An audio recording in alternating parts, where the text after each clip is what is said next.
This is the award-winning Lee Pitts Live. Brought to you by Lee Health.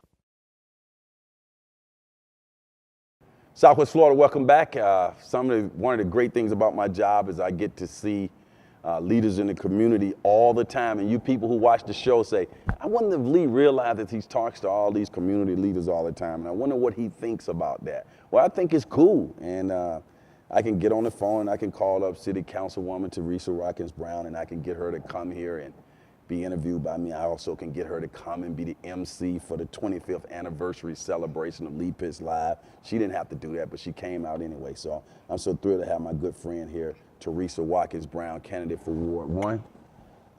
Re-election. Councilwoman, first of all, congratulations on deciding to continue to put your hat out there and continue as a public servant. Well, thank you. Thank you. I appreciate that. When I say public servant, do people realize the amount of work that do you think that people realize a lot of the amount of work that a city council person does to make our community better? I don't think so. A lot of times I think people look at our jobs because we do make it look easy, but it's really not easy. But it's a lot of hard work if you do it right. You have to love it, right? You really have to love it. You have to love people. You have to love engaging with people. And you have to love being interrupted a lot of times when you don't want to be interrupted. But one of the things I noticed about your demeanor in all of this over the years, even when you first ran for city councilwoman, you always tried to stay dignified in whatever you do. I never seen you get, as we say in the neighborhood, indignant. Is that just your natural disposition or your respect for the office? It's my natural disposition and also my high respect for my office and the work that I do for the community. Now, you're moving around now, shaking hands, kissing babies, asking people to vote for you again. Do you like that process?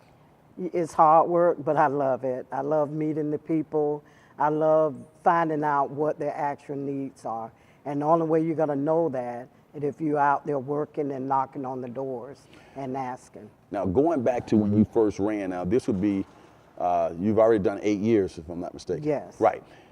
Say 8 years ago when you were shaking hands and listening to people's concerns, have they changed in the past 8 years here in the Fort Myers area? And if so, what has stood out to you? Say, hey, 8 years ago they were saying this, but now they're saying that.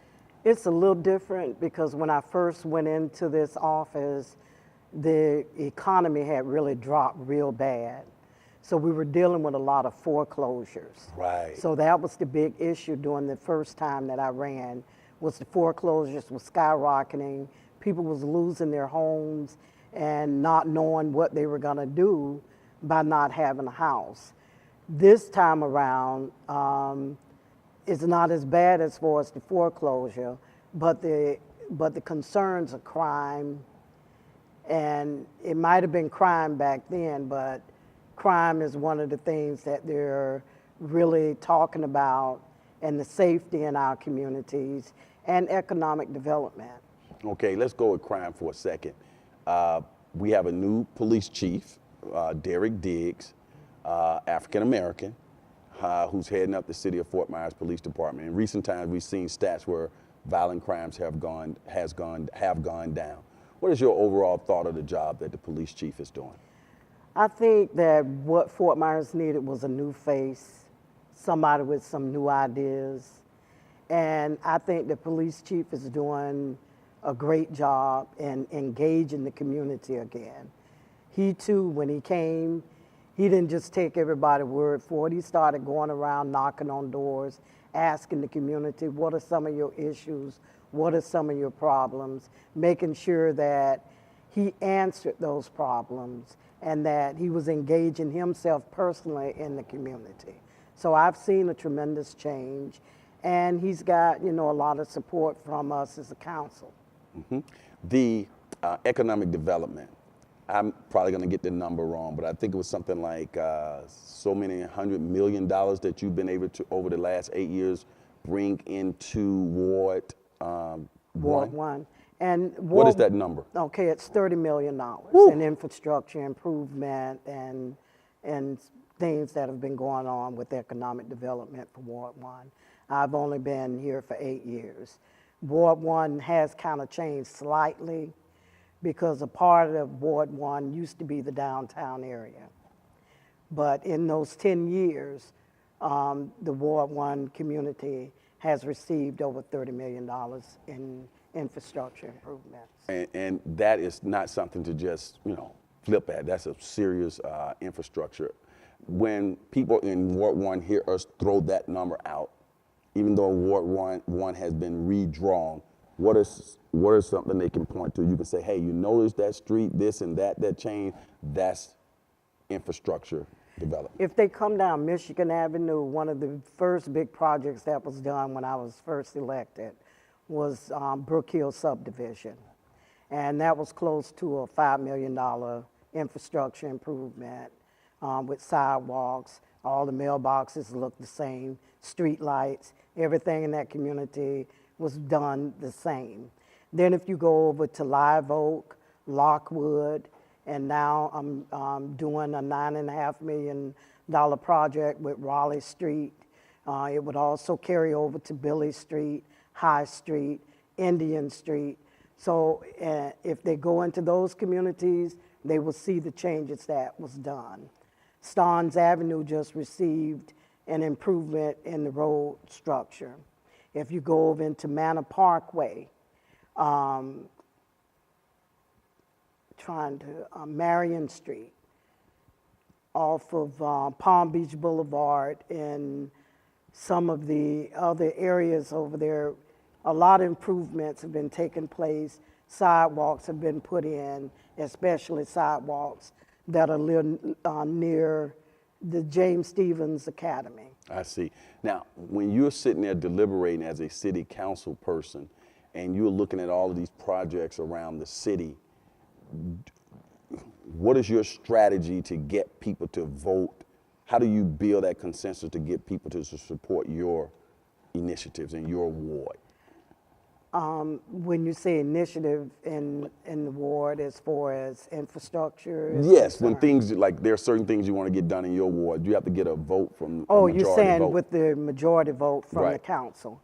Well, one of the things I just try to point out the importance of what is needed in the Ward 1 community.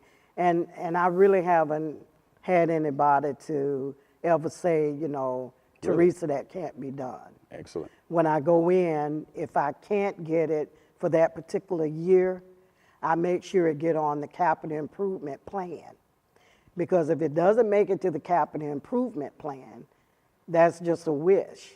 But once I put it on that capital improvement plan, I know that one year, that particular project is going to take place. Mm-hmm. So it's always important to make sure, even though you're talking with the city manager, asking him about these things to be done, you got to get it on the capital improvement plan. One of the things you said to me off camera, you said, Lee, I don't just connect with people in my ward during the campaign season. I'm engaged with them throughout all the time. How are you engaged with your constituents? I have community engagement meetings for Ward 1. There are some wards or some areas in my ward that have their own community meetings, and I stay engaged with those meetings as well. I have a newsletter that I put together that I post out on the website, try to keep everybody updated as to some of the things that are going on in Ward 1. Now, people who are in Ward 1 right now who are watching this, of course, Leap His Live goes into 6 different counties, but they're watching right now. Some people might not even know they live in Ward 1. Give us a quick parameters of where is Ward 1. Okay, if you're on the north side of MLK, off of Michigan Avenue, going east off of Palm Beach Boulevard, more than likely you're in the Ward 1. Now, I do mix in with some of the county area, as well as I connect with some of Ward 2. So if you start at Veronica Shoemaker Boulevard and you go up to Prospect on Palm Beach Boulevard, then that's Ward 1. And if you're living in Ward 1 and you're looking to vote for Teresa Watkins Brown, You can vote early for the general election, which is Yes. coming up November 7th. November 7th. Right. Is the primary. Go ahead and lay all that out for me, when they can vote, how they can vote. Okay, they can either vote by mail by turning in their ballot. They can ask for a vote by mail ballot through the supervisor of elections office. Don't have to put a stamp on it, can just fill it out, put it in the mailbox. They can do early voting, which is a week prior to the November 7th election from 10 to 7 p.m., and that will be at the Renaissance Preserve. I think it starts on November the 1st, and then at Dunbar Jupiter Library. Now, you're cool with people calling you direct. Yes, I am. You're so cool with it. Give a phone number out. And you can always reach me at area code 239-281-0198. Do you look forward to getting phone calls? Yes, I do. Okay. The final question. When we look at Ward 1, say 4 years from now, and you got something on your list of things to do that you want to see happen, what is that thing you want to say, we got that job well done? I want to continue to see all of the communities beautified along the Palm Beach corridor and with all of the businesses there. It's a lot of small business people that are on that particular corridor that really need some improvement and help. So whether it's a facade grant or us helping them put paint on their building, I want to be engaged enough to do something to try to help that particular corridor to be more improved than what it looks like. That big shopping center there that used to, where Bravo is, that U-Save used to be in, it needs to look better than what it looks. We need to be able to try to attract some businesses to come in there to be able to bring a more economic development back. Right. When we say economic development, we including jobs right there. Jobs. Just talking to regular people when we say job, they can relate to that. What's this economic development? That's jobs, folks. We wish you tremendous luck in your campaign, and we're looking forward to getting you back in here soon on Lee Pitts Live, okay? Okay, thanks, Lee. Always a pleasure. Keep up the good work. Thank you. And boy, you clean. Thank you. Let's bump you out. All right. As the saying goes on this particular show, for those who say it can't be done, they're usually interrupted by those like Teresa Watkins Brown, candidate for Ward 1 re-election, City of Fort Myers City Council. We'll be right back.